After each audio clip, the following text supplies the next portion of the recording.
First of all, thank you for being here. Absolutely, my pleasure. For this Witness Wednesday thing that we're doing Yeah. in Campus Ministries. I think it's important for the students that do have faith in Jesus in their life to share it.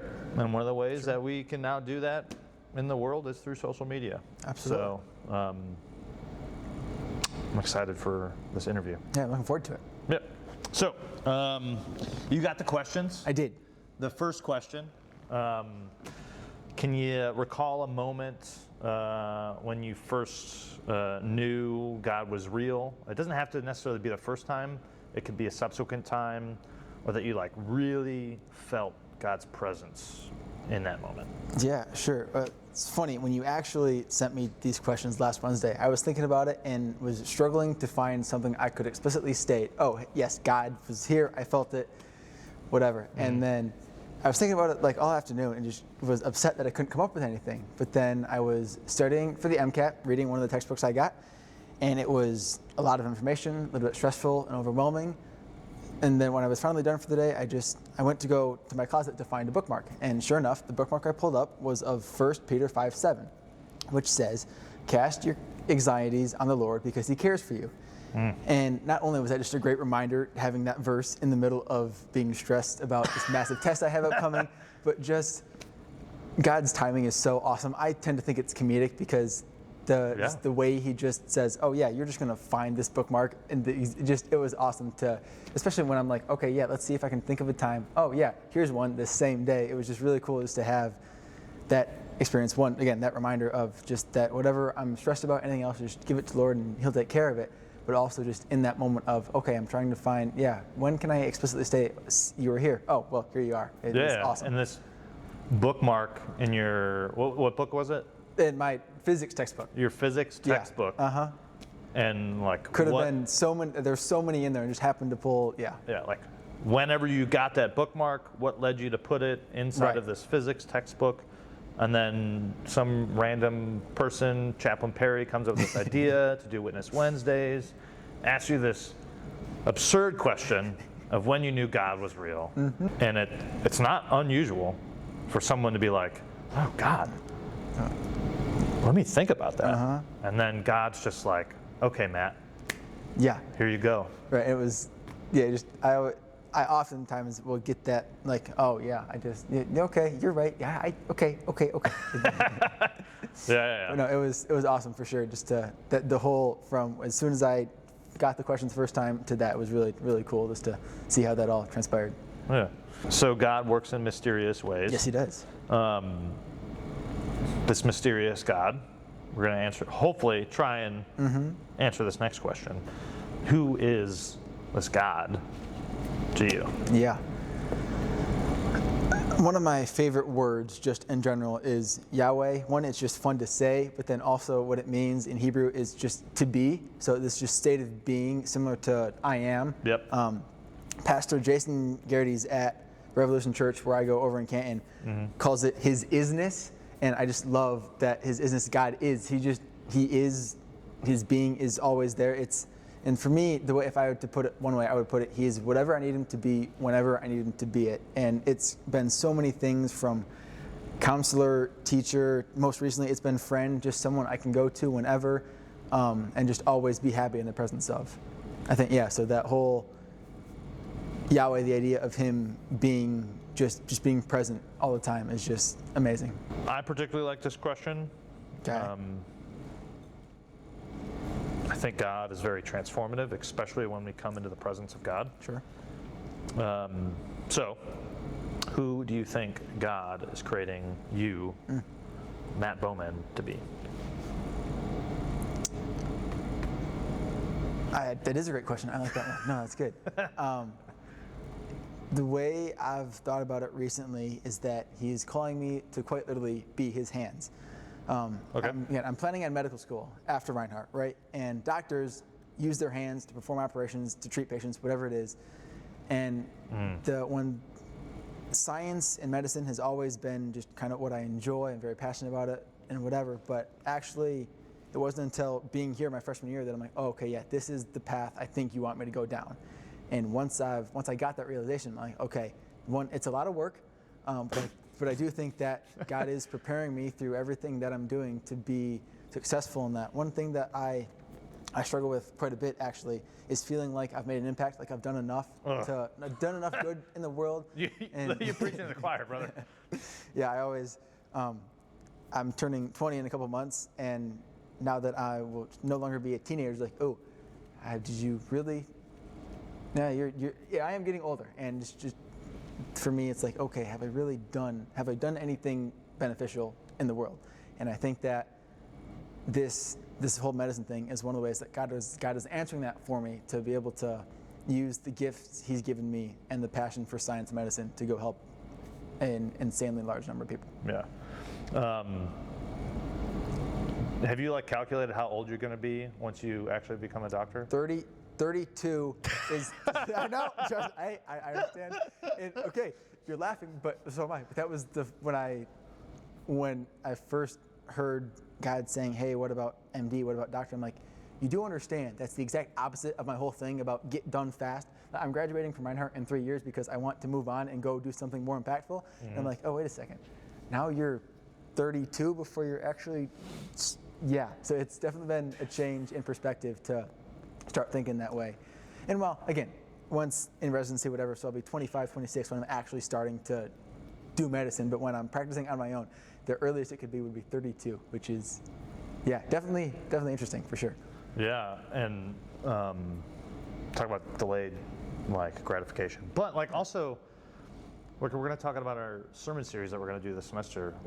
Yeah, it's yes, there are these dream jobs that we can have as people in this world. Mm-hmm. One, not everybody gets to get there, right. Which if you do get that in your life, it's a blessing and it's beautiful. That thing itself means that it's not necessarily the profession, it's who you are as a person. Yes. And what you bring into the world. Mm-hmm. And I think us as Christians, and I could see it in you too, I'm not putting this bad juju on you. No. If you didn't get through med school and you didn't get that. It's very possible. Very, very possible. I know that would be devastating for you, but I do know that because of your faith, you will find purpose in your life. Right. Probably because you already have purpose because of your faith. Yeah. You already have the mindset, I am your hands, God.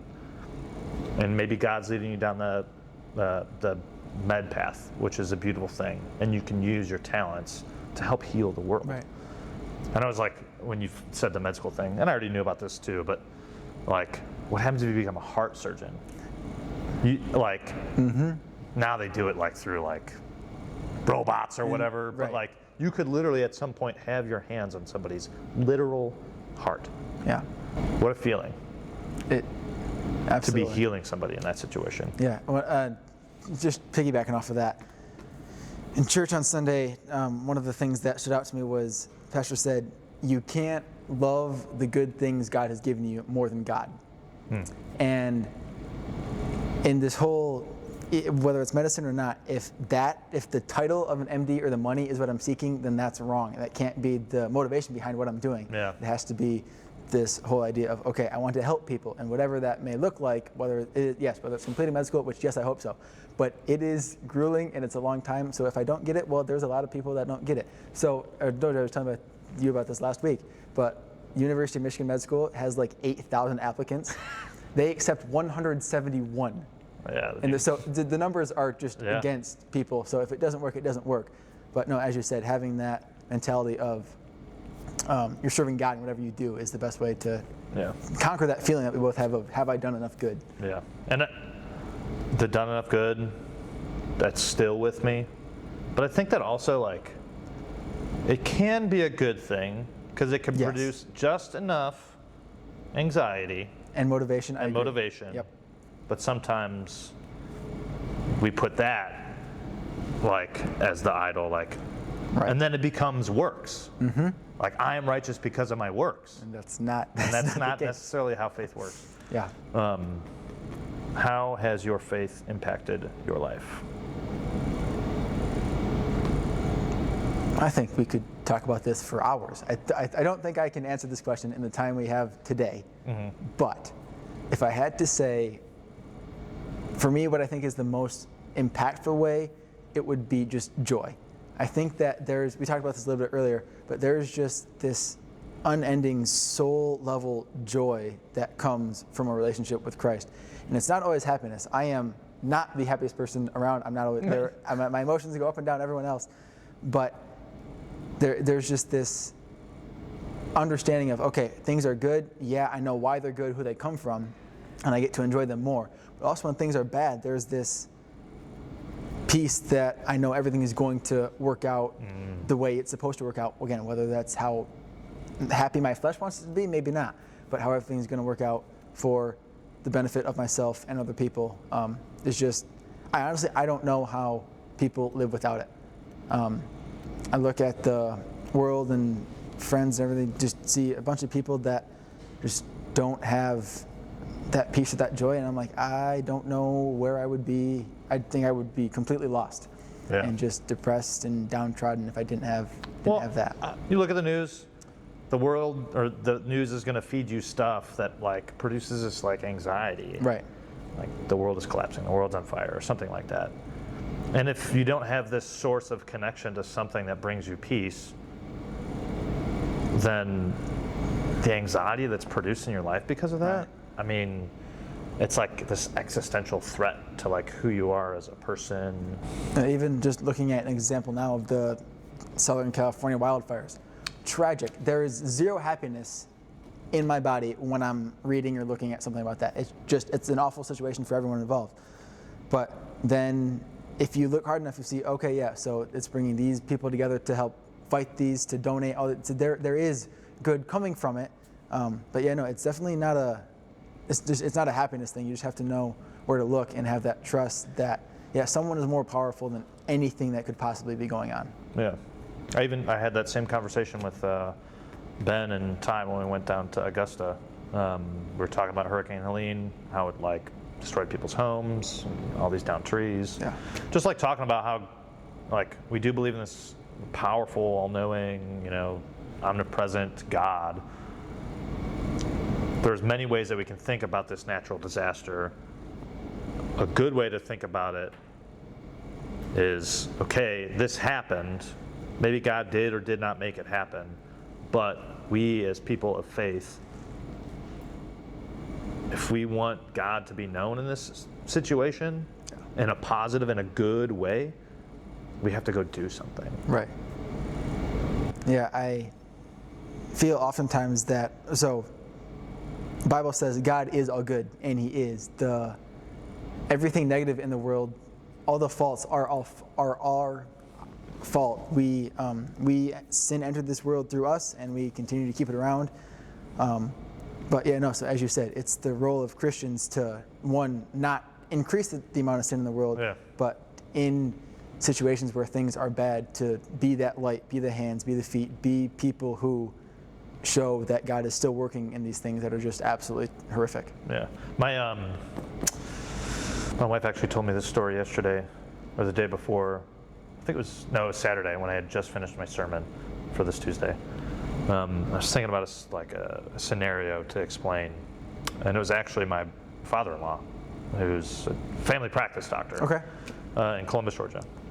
He actually wanted to become a pastor, but he felt that God was calling him to become a doctor. Wow. He was in pharmacy school then. Okay. So and then it went to doctor. And so he got into a med school and became a family practice doctor. And he probably has brought as many people to God and to Christ through his family practice. Oh yeah. Because, he chose to be the light of God in the world through that. Right. Any closing words? Anything that's been getting through your life, helping you get through your life as of late, or? Just what we talked about earlier, that joy, and then that Jesus being your friend, having starting a new semester, leaving home, all these things. It's a lot of change, and it can get lonely at times, but always having that one person to go back to that is, again, for me at least, it's always a source of joy when I get to, for me, it comes through music. I love Christian music, especially concerts. Any chance I get to go to a Christian concert. Did you go to Passion? I didn't, because little bit. Bad timing. Well, bad timing, that too, but then also it's just a lot of money to go. Oh, is it really expensive? Oh yeah, it probably it's is. over $100 for the Okay, So yeah. as a college student, that's not. Yeah.